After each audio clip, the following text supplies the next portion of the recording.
Parashat Vayeshev. Ruben dit à ses frères, ne versez point de sang, jetez-le, il s'agit de Joseph, dans cette citerne qui est dans le désert. Mais surtout ne portez point la main sur lui. C'était pour le sauver de leurs mains et le ramener à son père. Judas dit à ses frères, quel avantage si nous tuons notre frère et si nous cachons sa mort? Venez, vendons-le aux Ismaélites et que notre main ne soit pas sur lui, car il est notre frère, notre chair. Voilà ce que nous dit la Genèse au chapitre 22. Al-Shir, un des grands maîtres commentateurs de la Torah, écrit à ce propos que les frères de Joseph étaient des hommes pieux, qui craignaient Dieu. Donc, il serait impensable d'imaginer qu'ils voulaient attenter à la vie de leur frère. Et alors, comment comprendre le texte? Seulement, ils souhaitaient soumettre Joseph à l'épreuve de la vérité, voir si ce dernier était intègre et ne se laissait pas corrompre par la délation. Si, en étant soumis au test, il serait quitte, alors il n'aurait pas mérité la mort. Selon Shemot Rabbah, il rappelle que dans l'Exode 22 et 23, il est marqué « Vous ne mangerez point de chair d'un animal déchiré dans les champs, vous l'abandonnerez aux chiens. » Suivi par « N'accueille point de rapport mensonger. » Y a-t-il donc une corrélation entre les propos mensongers et les chiens? En fait, les frères avaient pensé abandonner Joseph entre les griffes des chiens. Seulement voilà, Joseph fut sauvé, prouvant par là même son intégrité et sa loyauté vis-à-vis de ses frères. Sur ces entrefaites, Shimon et Lévi ne furent point convaincus, allant jusqu'à dire que probablement les chiens n'étaient pas affamés à ce moment-là. De plus, le meurtre de Joseph serait justifié de par les mensonges inventés par Joseph pour mieux asseoir son autorité sur ses frères. Ses prétentions oniriques ne peuvent être que le fruit de son imagination. Ainsi, son orgueil démesuré s'apparente à l'idolâtrie. Or, l'idolâtrie, comme le culte païen, est condamnable, passible même de la peine capitale. Donc, le meurtre de Joseph va trouver sa légitimité, d'où la réaction de Ruben, qui apparemment est d'accord sur le fond du problème, mais constate, dit-il, un vice de forme. Car toute exécution doit être soumise au préalable, on le sait, à l'audition des témoins et surtout à la sommation. Or, justement, qui peut démontrer que les rêves de Joseph ne sont pas d'ordre métaphysique? Où sont les témoins? De toute façon, le doute ici subsiste et il ne peut que profiter aux condamnés. C'est pour ça qu'il dit ne versez point le sang. Aussi les frères préfèrent, ou plutôt prêter attention au bien fondé des paroles de leur aîné, craignant de verser un sang innocent et d'être punis. Ruben suggéra alors de le jeter dans une citerne, où selon le Midrash, il y avait des serpents et des scorpions. Selon nos sages, le jour du jugement, tous les animaux sauvages vont se grouper autour du serpent en lui disant « Le lion, il déchiquette sa proie pour la consommer. Il en va de même pour le loup. Mais toi, serpent, quel avantage as-tu en mordant ta proie étant entendu que tu te nourris uniquement de poussière. Le serpent répondit alors, mais quel profit tire aussi le délateur, qui fait du mal sans retirer aucun avantage? Le traité Ta'anit déduit que celui qui pratique le colportage sera mordu par un serpent. Le second test va commencer pour Joseph. Après celui des chiens, mettant un terme aux spéculations de Shimon et Lévi, qui pensaient que peut-être que les chiens n'étaient pas affamés, cependant, le test du serpent est un test probant. Or, la probité de Joseph éclatait de nouveau au grand jour, puisque là aussi, il ne fut pas attaqué. C'est alors qu'intervint Judas en disant « Mais quel avantage avons-nous si nous tuons notre frère ?» Étant entendu qu'il est déjà sorti indemne de 2 épreuves précédentes, alors il ne nous reste plus qu'à le vendre aux Ismaélites. Ainsi on mettra un terme à cette prétention de vouloir nous régenter. Or, si le maître du monde nous réclame son sang, selon le commandement, celui qui aura enlevé un homme et l'aura vendu, si on l'a pris sur le fait, il sera mis à mort, dit l'Exode au chapitre 21, verset 16. Qu'aurions-nous à répliquer, disait Judas à ses frères.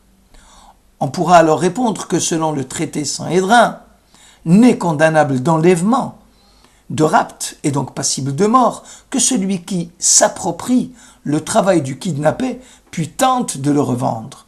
Or, les frères de Joseph n'avaient nullement l'intention ni d'assujettir leur frère, ni de l'exploiter.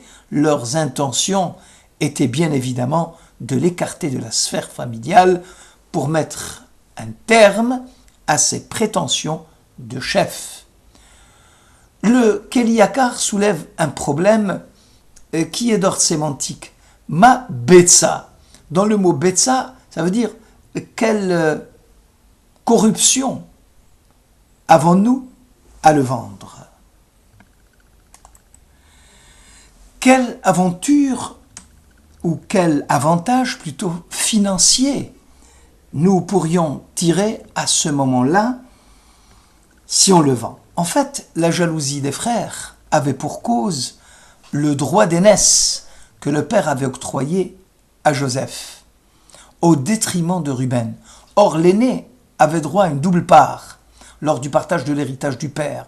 Là aussi, les frères vont faire paître le troupeau à Sichem, sachant que c'est un lieu de pâturage dangereux, compte tenu, on le sait, de la mésaventure de Dina et de la vengeance des frères. C'est là où les frères assassinèrent tous les habitants de Sichem. Faisant fi du danger, et probablement, est-ce qu'ils seraient d'accord si le voisinage s'en prenait à leurs troupeaux en les détroussant de leurs biens, pourvu que Joseph n'en tire pas profit? Voilà jusqu'où la jalousie pouvait entraîner les frères de Joseph. Le patriarche Jacob, ayant compris le stratagème, dépêcha Joseph à Sichem en lui disant « Va voir comment se portent tes frères et comment se porte le bétail. » Il est remarquable de voir Joseph égaré à la recherche de ses frères et qui ne mentionne pas le bétail, ce qui montre la probité de ses intentions. L'une des motivations qui a poussé Ruben à agir en vue de sauver Joseph fut probablement le procès à tort qu'on aurait pu lui faire, en disant qu'à la suite du transfert du droit d'aînesse à Joseph, Ruben s'en est bien vengé de lui. Cette étude nous amène à nous pencher un peu sur le sens de la mitzvah, de l'observance de la mitzvah.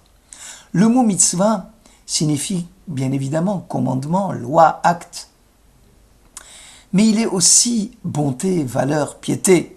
La mitzvah devient donc douée de propriétés sensibles, comme si la mitzvah était une entité concrète, une chose. Quand quelqu'un vous dit « je veux faire une mitzvah », il montre par là que la mitzvah devient l'ami de l'homme, comme dit Pirkei Rabbi Eliezer. L'attention consciente et insistante de la mitzvah ne peut en aucune façon nous faire perdre de vue le fait que l'homme est perpétuellement prêt à trahir Dieu et que dans son engagement même à un acte vertueux, par exemple ici débarrasser Joseph de son arrogance, il est exposé au péché. La vie est vécue sur un champ de bataille spirituel. L'homme doit perpétuellement lutter contre le mauvais instinct. Il est semblable à une corde que Dieu tire par un bout et que le diable tire par l'autre bout. La piété même devient ici un déguisement du péché, un instrument de recherche de puissance. La tragédie de l'histoire humaine n'est pas forcément le fait de criminels, mais d'hommes bons qui n'ont pas compris l'étrange mixture dont sont composées les motivations humaines.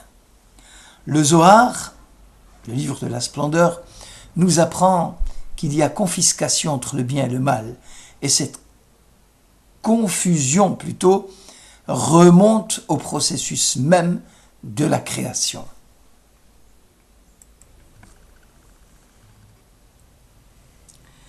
Par conséquent, dans le récit de Joseph, la situation que vit Joseph et la solution au rêve de grandeur n'est pas facile. C'est une affaire de vie et de mort. Et la tâche de Ruben et de Juda, justement, est de rappeler ces urgences, la perpétuelle émergence de l'existence humaine face à la voix éternelle de Dieu.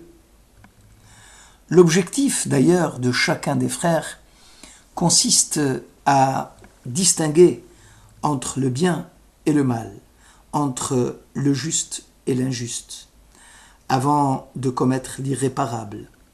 Le sort de l'humanité dépend essentiellement de la manière dont on a compris que la distinction entre le bien et le mal est supérieure à tout autre. Le bien est appelé Haïm, la vie, le mal est appelé Mavet, la mort. Le Deutéronome nous dit au chapitre 30, « Vois, je te propose aujourd'hui la vie avec le bien et la mort avec le mal. Choisis donc la vie. » À la lumière du texte biblique et de l'exégèse du Midrash, on apprend que la préoccupation première des tribus d'Israël est d'origine divine. Juda et Ruben savaient que Dieu était présent dans chacun de leurs actes et qu'il n'y a pas de respect pour Dieu s'il n'y a pas de respect pour l'homme. L'amour du prochain, l'amour du frère, est le chemin qui mène à l'amour de Dieu. Celui qui opprime un pauvre outrage son Créateur. Proverbe au chapitre 14. Nous avons dit que les frères de Joseph étaient des hommes intègres. Toutefois, l'intérêt personnel semble imbiber leurs attitudes et leurs décisions, et que, du point de vue psychologique, il ne semble pas concevable que l'homme puisse aimer Dieu de tout son cœur et faire le bien pour l'amour du bien, indépendamment de toute considération intéressée ou utilitaire. Selon Rabbi Meir de Gour, tout notre service, toutes les bonnes actions que nous faisons en ce monde, nous ne savons pas si elles ont quelque valeur ou si elles sont réellement pures. Ce qui est vrai pour Ruben et ses frères l'est tout aussi vrai pour Joseph. La croyance religieuse de Joseph et bien sûr son appétit de grandeur n'étaient-ce pas des tentatives de satisfaire aussi les désirs de son inconscient? Cette réponse freudienne est fausse dans le cas de Joseph, car la Bible considère que dans l'homme, il y a une tension perpétuelle entre le moi et le but qui dépasse le moi. L'élément animal dans l'homme est une poussée à se concentrer sur la satisfaction de ses besoins. L'élément spirituel, c'est la volonté de poursuivre des fins supérieures et ce faisant, à transcender ses besoins. Cette explication de nos sages a au moins le mérite de mettre l'accent sur l'effort pour l'intégrité et la capacité de transcendance de soi-même qui dépasse totalement les intérêts et les désirs chez chacun des protagonistes de notre Sidra. Shabbat Shalom.